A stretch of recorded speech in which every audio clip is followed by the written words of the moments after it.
My name's Greg Johnson. I'm a storm chaser, photographer, and I'm based out of Regina, Saskatchewan.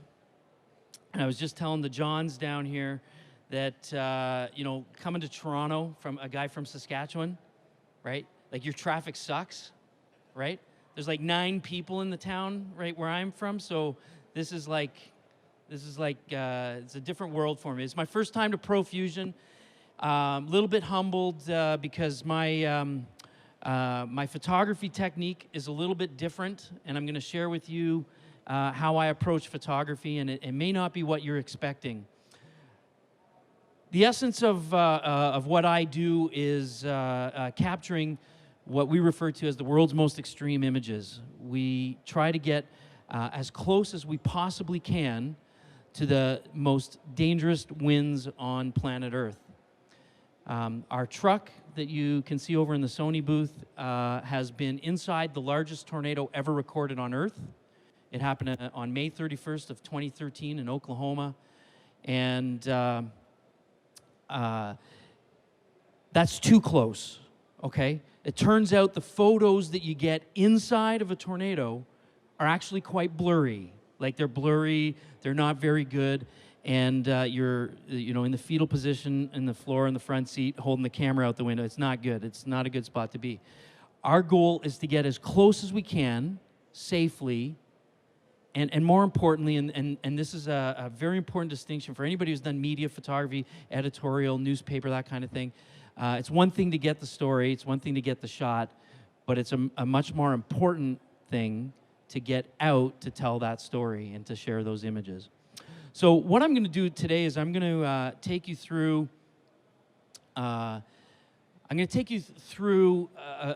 basically a full gamut of storm chasing and how we capture our images.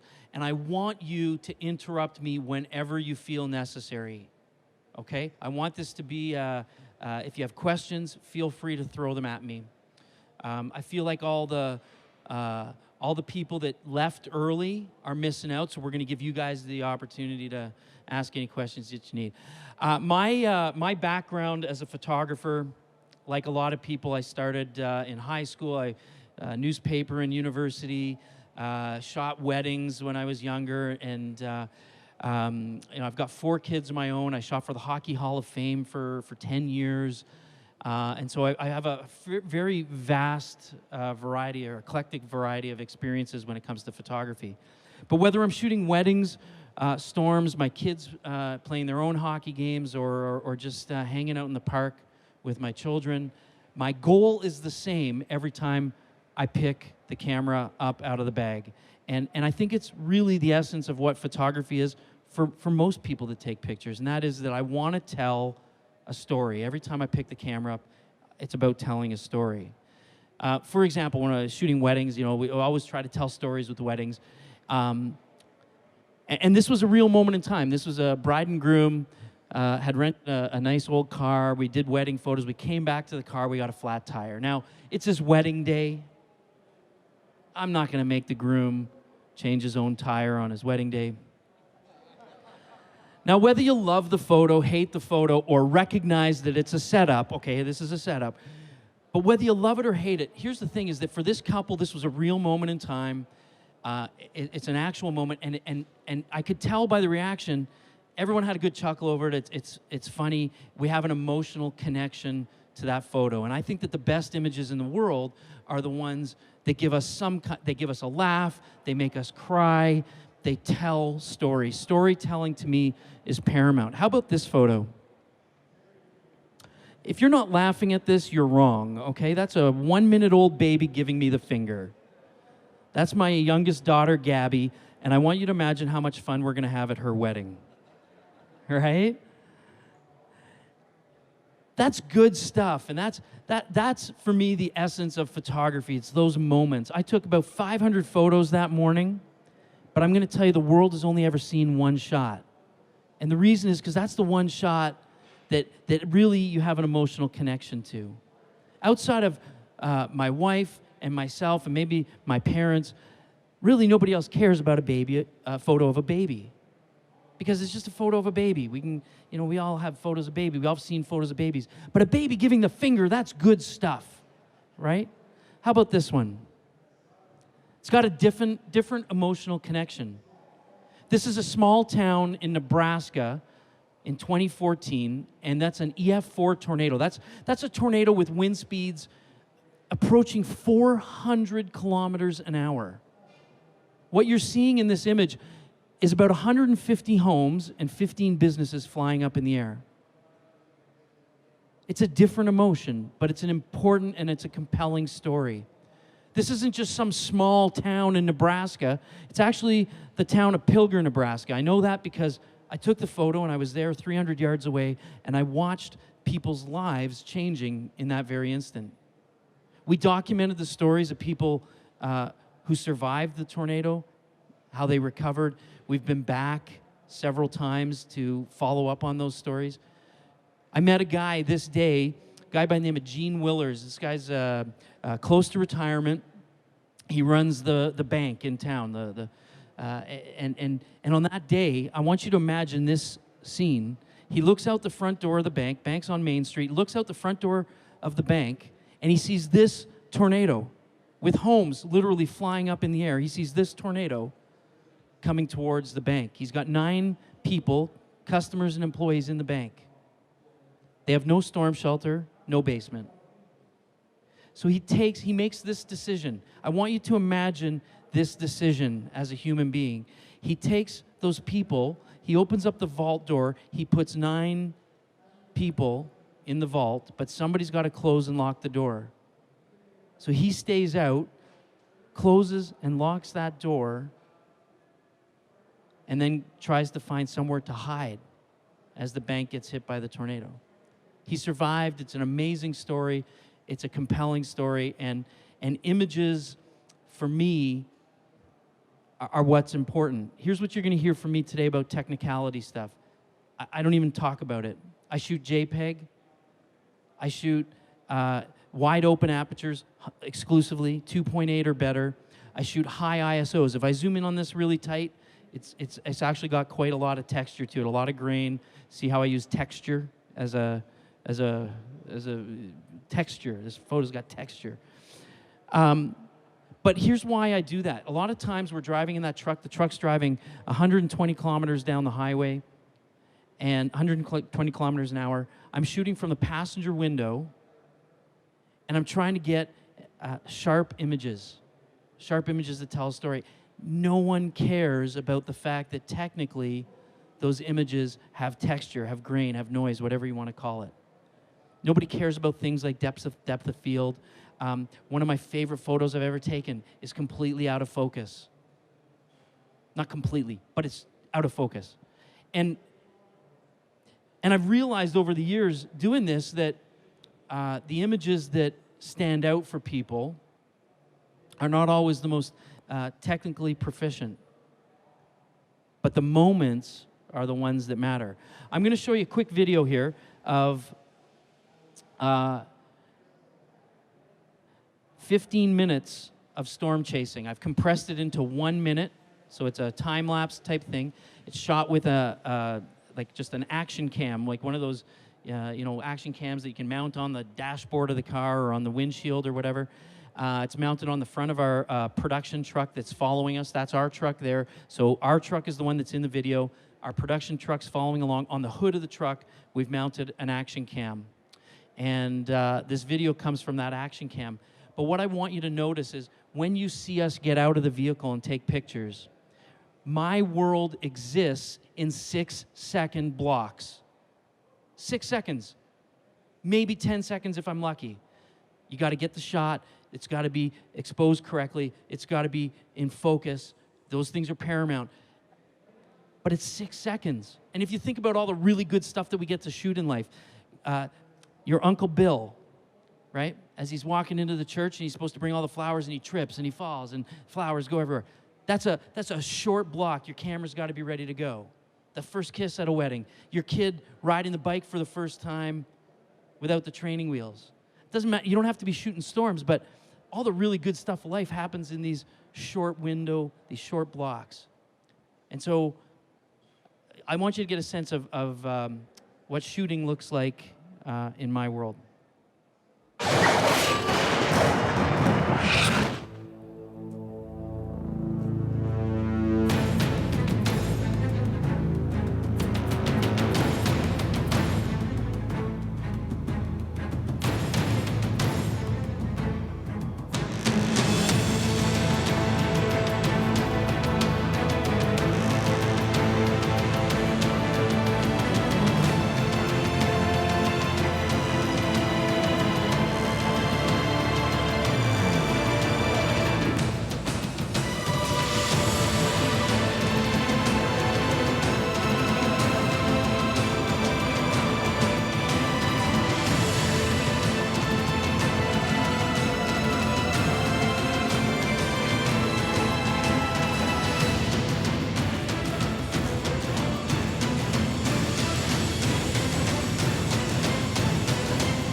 And it's also a shameless plug for our television show, which airs Sunday nights at 9 o'clock on CMT.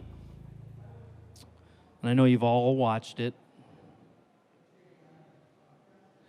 But I think that video highlights for you. You can imagine that as we're in that environment, it's very windy, there's rain happening. We don't know how long that storm's going to last. That tornado could have dissipated at any point. It could have grown at any point. We literally don't know how it's going to behave. And so being ready to shoot is of the utmost importance. I've recently switched to mirrorless camera technology from DSLR. And who are the DSLR users in the room? Right? You're thinking, insane. What are you doing? You can't do that mirrorless. That's crazy talk. But the camera is a fraction of the size. So I went from carrying 3 bodies in the front seat of the truck, one with a big 70 to 200, and one with a 24 to 70, and one with a 14 to 24 lens, and big honking, digital SLR bodies, to carrying 3 small mirrorless bodies. I used to think using that live view, I used to go, oh man, I'll never use that live view. Pro photographers don't use live view. Live view's for chumps, right? And now I find exclusively when I'm on the road and I'm pointing the camera out the window, I'm not worried about the technical aspects of the imagery. What I'm worried about is that moment. And so I literally will just spin the exposure dial. Oh, it's too bright, it's too dark. Man, within a second, I've got the exposure. I don't have to take a test photo, and I just start firing the camera. 30, 40, 50, 60 frame bursts.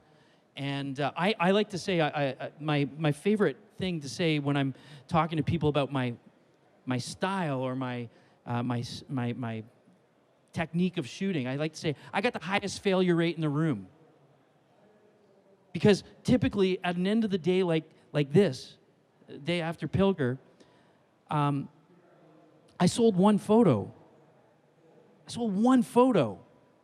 But it had to be a photo that absolutely captured everything of that moment, in the essence of that moment. And so my failure rate that day was about like 9,000 failed photos. Some of them are great, but no one will ever see them. So that's just sort of my style. I know it's not for everybody, but that's kind of how I operate. I say all the good stuff of life happens when we take risks. When a guy who chases storms stands in front of you and talks about taking risks, we immediately assume I'm talking about risk in my life.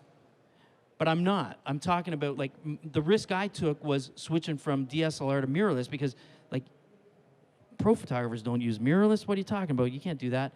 And I can tell you that I would never go back now because of some of the advantages I've seen, specifically in focusing technology and in the high ISO. Some of these images I've shown you, and I'll go there in a second. But some of the images I'm going to show you, I've shot at, and I routinely, if I pull the camera out of the bag right now, I can pretty much guarantee that the default ISO on the camera is 10,000. A few years ago, that wasn't even heard of. When I first started shooting digital in 1999, I had a Nikon D1. My top ISO, where I would not consider shooting above, was 400. And even 400 back then was, right, agreed? It was not great. And I'm routinely now shooting at 10,000, 12,000, 25,000 ISO. The camera goes up to 409. It gets a little noisy at 409. But at 12,000 ISO, I literally get sellable, fantastic, what I consider fantastic images. All the good stuff in life happens when we take risks. I met this guy last year. When I was growing up, Rick Hansen and Terry Fox were my childhood idols. Those were the, they were on a pedestal here, right? Like these were the greatest people ever. And last year I had this opportunity to, if you can imagine this, my childhood idol, I got to travel across Canada on a speaking tour with Rick Hansen. And we hit 12 different cities. We flew together. We had meals together. We had a chance to talk and get to know each other, and I call Rick a friend now. And Rick heard me speak several times. One day I came off the stage and I said, Rick, what'd you think? And he says, Greg, there's something missing from your presentation. He says, you chase storms for a living, and you show cool photos and cool video, and people are jazzed up by it, but they think it's kind of a cowboy thing, that it's adrenaline fueled, like you got no regard for your own personal safety, and that you're just, it doesn't make sense. But he says, I know you, and I've heard you speak, and I know that's not the case. The message that you need to include is there's a difference between taking risks and being reckless. For example, when I switched to mirrorless, I didn't leave the other cameras at home that first trip. It was a process, right? I got into it over time. We drive a bulletproof truck with a roll cage that's designed that if you're in a mine collapse, the truck won't be crushed. We've got real-time Doppler radar. I've got speed dial on some of the best meteorologists on planet Earth. We don't treat what we do in a reckless manner. We understand what we're doing, and we've got the right tools to do it. It was an important distinction because it turns out over the next few years we were going to have some experiences that were pretty mind-blowing, and some of the most impressive storms that have ever been recorded, and I happen to have a front row seat. In some cases, from where I'm standing now, the other side of this hall would have been considered far away, okay, where we were really close. This is an EF4 tornado in Kansas that was on the ground for 100 kilometers. At times, we were within 100 yards, 50 yards of it. And the images are really spectacular, and I love them. This is another one from Oklahoma a couple years ago, and here's a little bit about tornado science. Here's how it works. Has anybody seen the greatest movie ever made, Twister? Anybody seen it? Yeah. Okay. So in the movie Twister, if you believe that Hollywood always gets it right, which they do, of course, right? Always get it right. If you watch Twister, you would believe that in this environment, it's windy, there's stuff flying at us. Nothing could be further from the truth. I rarely have to clean the lens of the camera because as we're looking at a tornado, the wind is actually hitting us from behind. The tornado's like a micro low pressure system. Think of it like a black hole. Everything's being sucked in towards the funnel. So as I'm shooting the tornado, the back of my head, my clothes, everything, I am soaked. But the lens, the front element of the lens is dry. Our safety officer, Ricky, who's wearing the flip-flops right here, that's our safety officer, he's actually holding the door of the truck open there. Because at this distance away from a tornado, wind speeds are probably 100 kilometers an hour at our back. So without him holding the door open, the door slams shut. There's a flock of birds up here in the corner. We actually watch that flock of birds get sucked into that funnel. So everything gets pulled in, but where does it go? It goes up. So what you're gonna see in some of the later pictures is that the tornado doesn't spin around like this. It actually corkscrews and things get lifted up. So when we're in this environment, our fear is never that we're gonna get stuff sort of flying at us in our face. Our fear is that we're gonna go vertical. And so there's kind of a sweet spot where we get close enough to get the really good images, but not so close that we end up in the air. Sorry, let me just go back to this one. Going back to my 6-second block thing, I'm out of the truck taking this picture. This was a 15-second photo shoot. Everything on this day led up to this 15 seconds.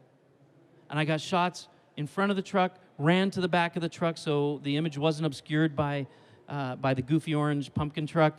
But it was a 15-second experience. One time around the truck, taking shots, back in the passenger seat, and then off we go. As I said, it is bulletproof, crush-proof. It's built to go off-road. And again, the whole idea is not just about getting close and getting the images, but making sure that we get back home at the end of the day, that we can get those images out. When it comes to media sales, I have at the maximum, a 10-minute window.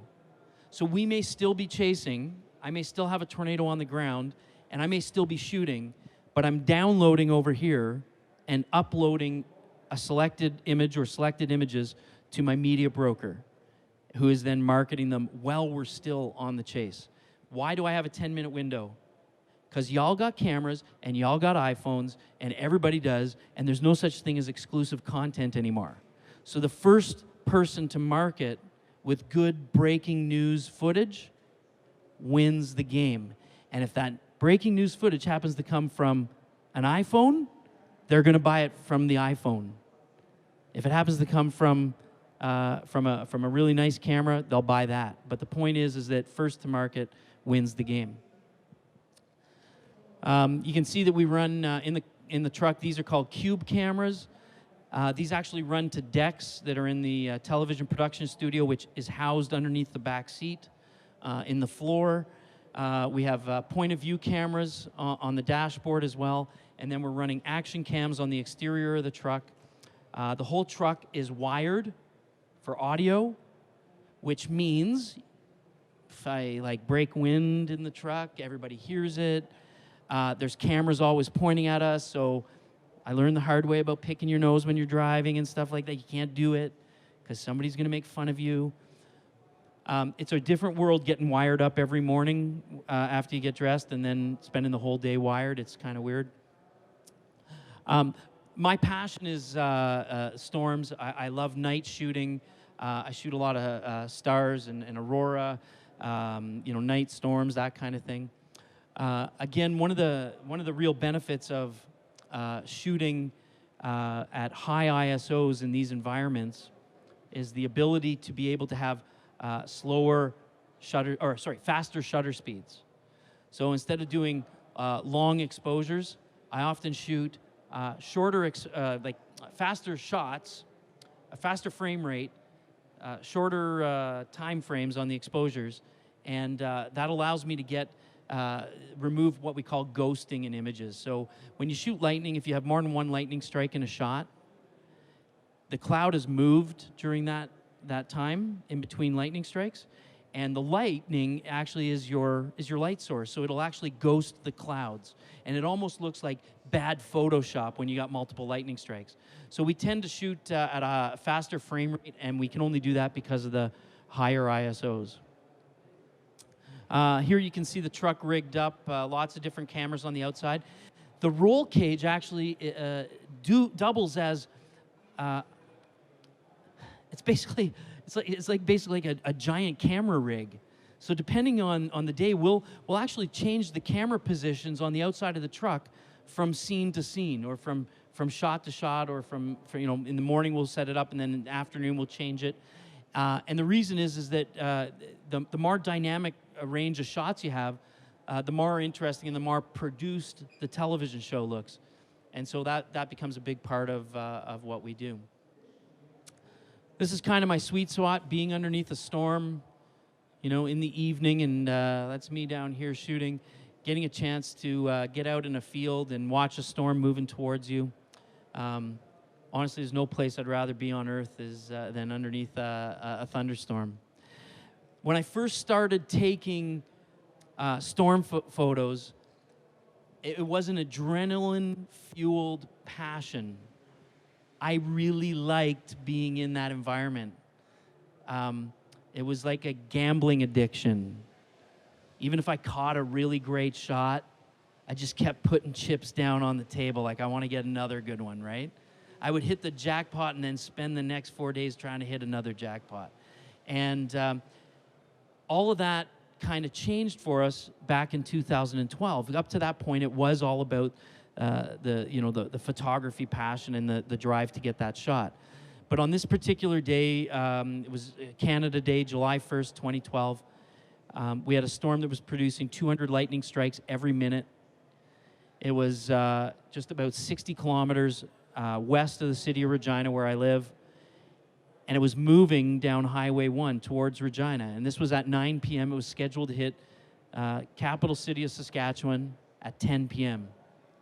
30,000 people are in the park waiting for the fireworks to start at 10 o'clock. And we got a storm that's dropping 200 lightning strikes every minute. We phoned ahead to the authorities and said, this is what's coming your way. You have a choice of firing the fireworks off now or putting people in a very deadly situation. Even though a dumb photographer was making that phone call, because we were observing with real eyeballs on the ground what was happening, we all of a sudden turned into like part of the link in the chain of emergency management. And it was really cool because they fired the fireworks off at 9:15, and by 10 o'clock, the park was empty. And over the course of the next few years, that became our #1 goal. And so today, when we're out storm chasing, you'll see that if you watch the show, the first call that we make is to 911. Second call we make is to the Environment Canada storm reporting line. And then we go about the work of what we're trying to do. Because at the end of the day, even though the images are what I'm passionate about, the human component, obviously for all of us, right, would trump all of that stuff. So this was my favorite shot. Was anybody at my Sony presentation earlier? Yeah? Okay, so you've heard this joke. This was my favorite shot last year. It was shot at a little town in Saskatchewan called Climax, Saskatchewan. And this was my last shot of the night. It was my last shot of the night at Climax, Saskatchewan. You get it? Okay, good. Thank you. Thank you for laughing. I appreciate that. This is the poopy pants shot. The moment I shot this, I invented Tornado Hunter approved underwear in brown and yellow. It was way too close. In this particular day, all the lightning strikes were happening over here, probably 1.5 miles, 2 miles away, and that's what I was focusing on. And then we had the one random rogue lightning strike. Clearly, it's overexposed a little bit, but it put the fear of God in me, and I quickly got in the truck and found a different location to shoot at.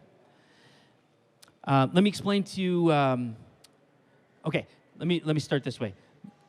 The most common question I get about storm chasing, like absolutely top of the pile, is, Greg, why do you have to get so close? And I'm like, Mom, it's an economic reason, okay? So let's paint a picture here. Here's the essence of selling photos in today's economy. So as a photographer working freelance, selling photos, here is the economy in a nutshell. This photo of this tornado, this is a tornado that's on the ground for over 100 kilometers. It's close to 1 mile wide at times, wind speeds at 400 kilometers an hour. This is one of the longest track tornadoes ever recorded on Earth. From 14 kilometers away, this photo was taken from 14 kilometers away, that was my distance away from the storm, I made $50.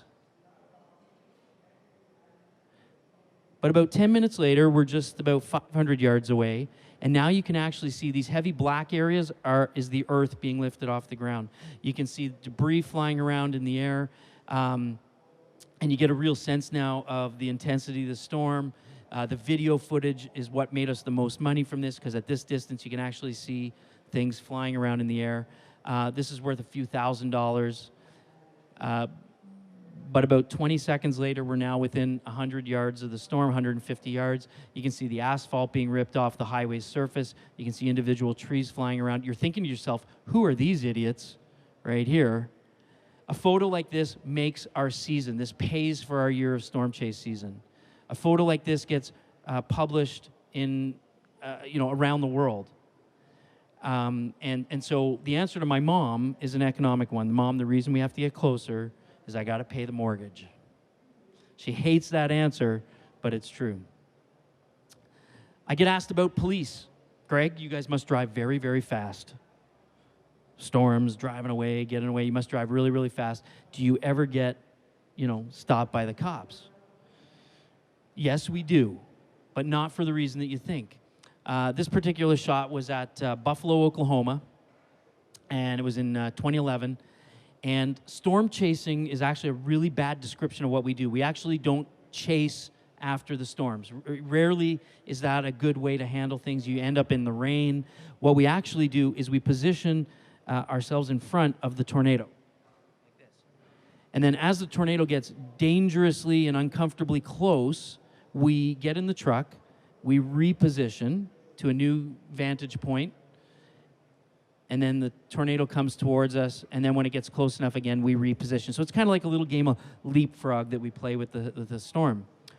And one of our chases in Oklahoma, we're on our repositioning move, and I look over at Ricky, our driver, and he's like white-knuckling it.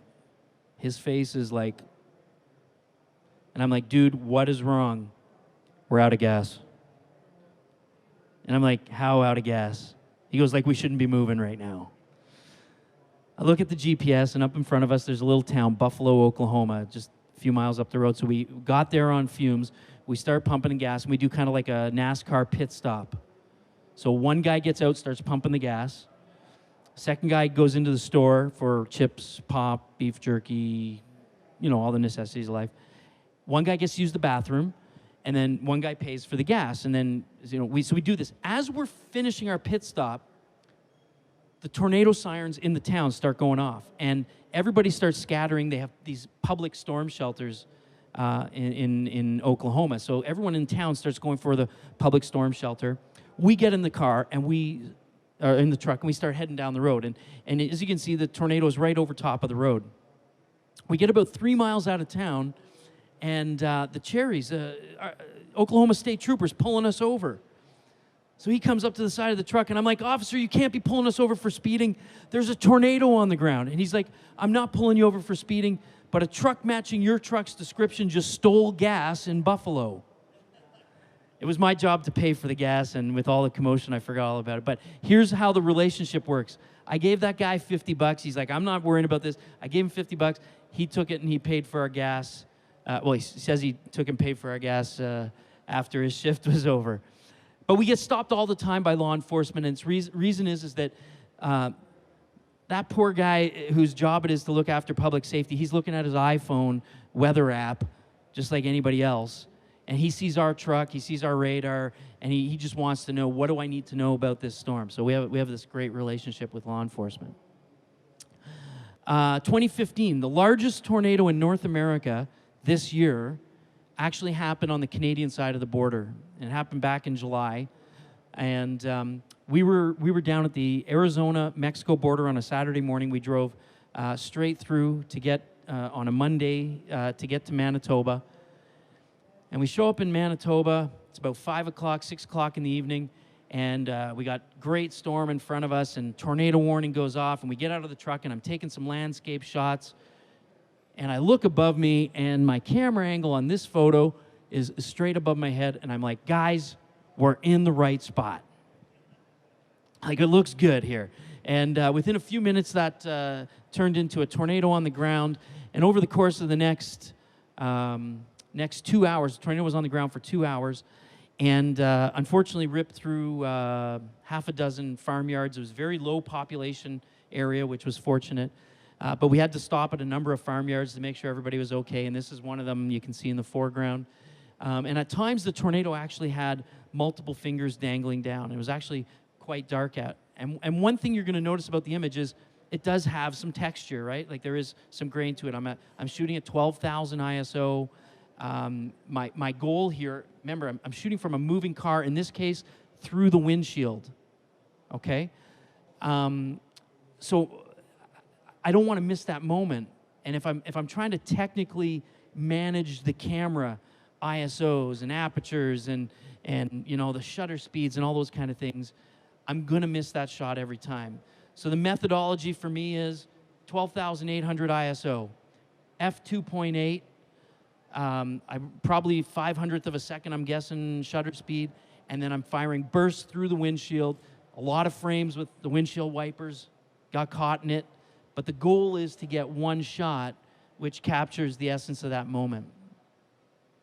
The storm was so strong that it ripped the asphalt off the highway. So there's a number of times we actually stopped to capture images. And as you can see, we're in a driving rain at this point. And like, it sounds crazy, but I can't even begin to tell you how alive you feel and how exciting it was. And I know that may seem weird for some people, but I love it.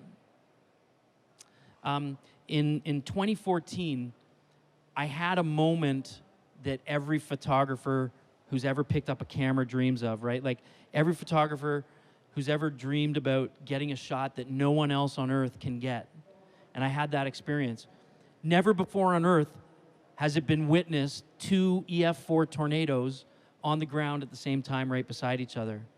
And we were fortunate to have front row seats and be one of a handful of vehicles, and I was the only stills photographer in the area, and we were able to witness twin EF4 tornadoes, sometimes one on one side of the road, one on the other side of the road, and we followed them for about an hour and 20 minutes, and we're able to capture some truly incredible images that showed off the power and the devastation that's left in the wake of these storms. But I want to talk about moments, right? Like, a moment like this, we get a shot, and again, I'm shooting in a moving vehicle out the passenger window, and we watched this tornado pass through a farmyard, and we watched roofs flying up in the air. We watched bins being destroyed. We watched trees getting ripped apart. And as we pulled up to this house, I mean, people are literally getting out of that Dorothy cellar, they call them in Oklahoma and Kansas. They're opening the Dorothy door and you know, coming out of this hole in the ground and looking at the scene in front of them, which literally 30 seconds earlier was their home and their life. And I get asked all the time about the creep factor, right? What's the creep factor, Greg, when you show up at a disaster scene and then now you pull the camera out and you're taking pictures of people in that situation? Does it get creepier than that? I'm going to tell you that I've never once been made to feel that way by anybody. But it's also about our approach to storm chasing and our approach to the documentary side of it. I don't just hop out of the truck with the cameras blazing and like throw it in people's face. First thing that comes out is our personal emotion. I can tell you that it's emotional for us watching that happen. And we share that with them, and we'll give them a hug. And we'll be immersed in that environment. And if they need assistance, we'll do that. And then I'll maybe go back to the truck at some point after having talked to them for a while and say, hey, can we get some pictures? Can you tell us your story on camera? And people are always happy to do it. I'll highlight that with one story. Last year, we were following this tornado in Arkansas, and so this happened right before dark. The balance of the life cycle of this tornado happened in the dark. And here's how chasing operates in the dark. I've got a radar printout on my screen on my laptop. I got a radar image that I'm looking at. And because it's pitch black out, we actually can't see the tornado. The tornado's not visible to our eye unless there's a good lightning flash on the backside of the tornado, which silhouettes the tornado for us. But here's how we actually visually follow the storm. As it passes in front of the power grid, so power lines, that kind of thing, transformers explode into this big green-white flash arc on the horizon. And so as we're looking at our radar, we're actually following the explosions and getting a visual of that's where the tornado is.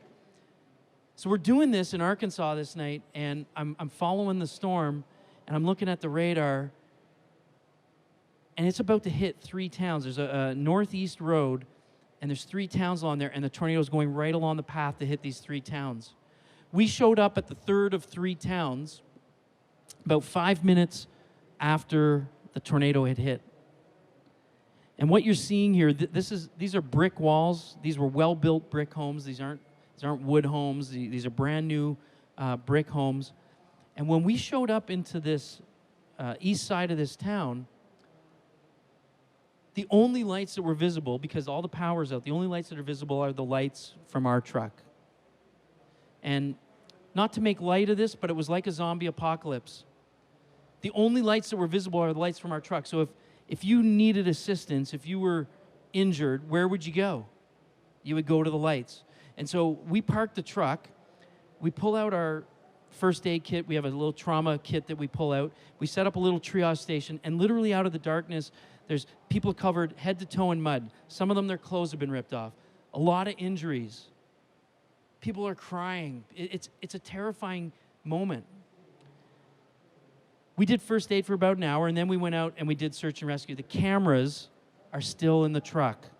We have not pulled the cameras out because there is a human element to this that supersedes everything. We go in, we're searching door to door, pile of rubble to pile of rubble, and we have little headlamps on. And as you can see, every step you take is an adventure. And we would go from pile of rubble to pile of rubble, and we'd be calling out, hello, hello, can anybody hear me? If you can hear me, give us some kind of sign. And then we'd wait. No response, so we'd move on to the next property. About 2 o'clock in the morning, I'm on the other side of the road. Ricky, our driver, he's over at this property. He calls out, can anybody hear me? And from underneath that pile of rubble, he hears people's voices calling out to him. So we spent the next hour and a half, there was about 12 of us, and we pulled that pile of rubble off by hand until we got down to the door and the floor. And I want to paint a picture here, guys. You open that door up, there's a little set of stairs, goes down. The storm cellar is 4 feet wide by about 10 feet long, and there was 3 families that had been trapped in there for about 4.5 hours. Now, I don't know about your fear of confined spaces, but that is my ultimate fear right there. It's dark. You don't know if you're going to get out. You're panicking about oxygen and all these kind of things. But when we opened that door to see the people's look on their face was truly remarkable. And it was a moment that I would trade all the other stuff in for. But it wasn't until that stuff was finished that we started going about the work of documenting the storm. When I started doing this, I was shooting DSLRs, and one of the things that I did right from the beginning of my career is I made an investment in multiple bodies. Because one of the things you really don't want to do when you're in this environment is have to worry about changing lenses. And so it made a lot more sense to carry multiple bodies with different lenses on it. So for example, when we're in the truck, I may have a long shot that I'm shooting, so I'll have a 70 to 200 lens on, and I'll be shooting at the 200 millimeter range. But then there's something's interesting. I want to shoot a wide angle shot, so I want a 16 millimeter or a 14 millimeter lens. I will literally just take the one camera down and grab the other camera. The time, my 6-second block, if I'm having to change a lens now, it ain't working. So I used to carry around multiple DSLR cameras with bags and lenses to change out. And frankly, you were very conspicuous as a photographer. Wonder what that guy does, right? He's a photographer. Today, when we're in that environment, I literally have an A7S camera in my pocket. And that's the extent of my camera gear. A lot of times I'm using a kit lens on that camera. It's preset to its widest aperture. It's preset to super high, for whatever lighting environment I'm in, a high ISO. And so I know that every shot that I get is going to be tack sharp. Maybe noisy, maybe be a little bit grainy, but it's going to be tack sharp every time. And when you're walking around in these environments, capturing images, telling stories, that flexibility and that ability to move around easily and to be able to capture the stories and frankly in a compassionate way. I do a lot of hugging. I'm a hugger, okay? If anybody needs a hug afterwards, I'm here for you. But I'm a hugger. In these environments, you know what, a lot of times people just, this was in Joplin, Missouri. 8,000 buildings were destroyed. Every landmark that was visible was gone. Shortly after I took this shot, there was a gentleman walking down just beside us here, and I actually tackled him. I tackled him because he was walking around like this, and he was about to step into an open manhole because the manhole cover had been sucked off. And I literally just went over and shoved him onto the grass. And I said, buddy, like you were just about to, I go, like, are you okay? He says, I'm just looking for my street. I don't know where my street is. Every landmark is gone. Every street sign's gone. He doesn't know where his street is. And those type of things happen all the time. And so I can't overstate how much, if you want to capture the story in an environment like this, being a human and being compassionate and connecting with people on a human level is the most important thing you can do. No matter where we go and see these kind of scenes, the images tend to be interchangeable. When a tornado goes through, every town looks the same afterwards. We were in Moore, Oklahoma a couple years ago, and my experience as a photographer came full circle. This gentleman here in the top right-hand corner, that's the rubble of his father's home. The tornado went through Moore. It was an EF5. Everything was destroyed. And his father survived. A few hours before we got here, they pulled his father out of the rubble of this tornado. They had no storm shelter, no basement, but there was this big wooden captain's chair in the living room. And when the tornado hit, Dad crawled up underneath this chair, and when the house came down and all the debris, he had a few bumps and bruises, but essentially he survived. He survived one of the strongest tornadoes ever recorded. And so when I'm talking to this gentleman whose dad survived, I had him sitting here. I was sitting over here. My cameraman was over my shoulder, and we were having a very matter-of-fact interview. Here's the details, here's the statistics, here's what was happening, and here's what we did. And it was all very matter-of-fact. And then out the corner of my eye, there was a woman standing over here, and I could tell she wanted to interrupt us very badly. So I allowed her to step in. I said, you know, you guys want to talk? And she walked up to him, and she had in her hand a mitt full of photos. Some of them were ripped and torn and wet and damaged. Some of them were in decent shape. But she handed it to him and said, I believe these are your dad's. And in that moment, like, I'm getting goosebumps just saying it. But, I mean, he, of course, teared up at that point, and it was an emotional moment for all of us. But he's standing in this rubble. And does anybody in the room think that he was, like, checking to find out if the microwave survived? Like, did the microwave make it?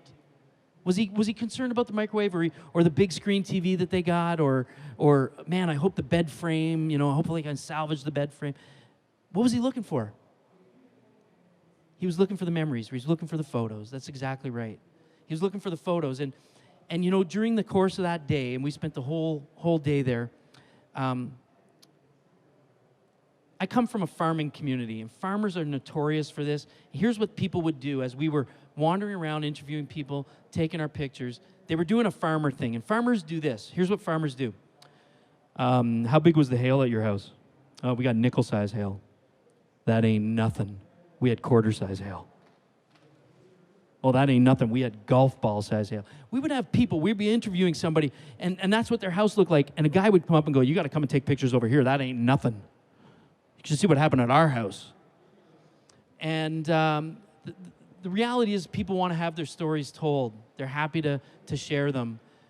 But they're only happy to do that if they feel comfortable and then there's a human connection. And so we take that part of what we do very, very seriously. Again, I'm super thrilled to be able to make my living doing something I love. I think that's all of our goals in life and our dreams is to do something we love. I get to do that. And I get to see some pretty amazing things, and I get to travel to different parts of around the world and throughout North America. And I get to experience things that literally there's a handful in my fraternity that get to experience the same thing I get to do. And I wish that I could share it with more than just photos with everyone, because It truly is an amazing experience. Again, for the people in the room that are interested in the technology, you know, I did a series of Aurora shots this year with this camera. These were at 12,800 ISO, shot with JPEG with no processing. So just to give you a sense of the image quality and where it's going. It used to be the camera technology was improving on megapixels, right? Once they got past megapixels, once they got past 12, everyone went, okay, we don't care anymore. And now it's all about ISO, and that's where it's going is ISO. And I'm amazed constantly at what 12,800 ISO can look like on these cameras. But I'm going to leave you with this shot and just again say that my goal is to tell some stories, capture images. I don't worry about the tech talk. If you walked into a Vistek and you were buying a camera for the first time, what advice would I give somebody who was in that position? And my advice would be this, is that you can walk around an event like this, you can read a lot of articles, and you can hear a lot of things that will overwhelm you and make you feel like if you're not doing something a certain way, that you're doing it wrong. And that's just not the case. Best camera in the world, as they say, is the best camera in the world is a camera that's in your hand, right? Because that's the one you got. If it's an iPhone, use your iPhone. But for me, it's the moments that are important, not so much the tech. So thank you so much for listening to me ramble, and I will stick around. If anybody has any questions at all, man, throw them. Do we have time for a few questions? Perfect. If anybody's got any questions, throw them at me. Well, great. That's perfect then. But anyway, I'll be sticking around. If you're too shy to ask questions here, I'll stick around and I can chat for a few minutes. So don't forget, Sunday nights, 9 p.m. CMT, Tornado Hunters, hottest new show on Canadian television. That's what I've been told. I'm just relaying the message. So thank you so much.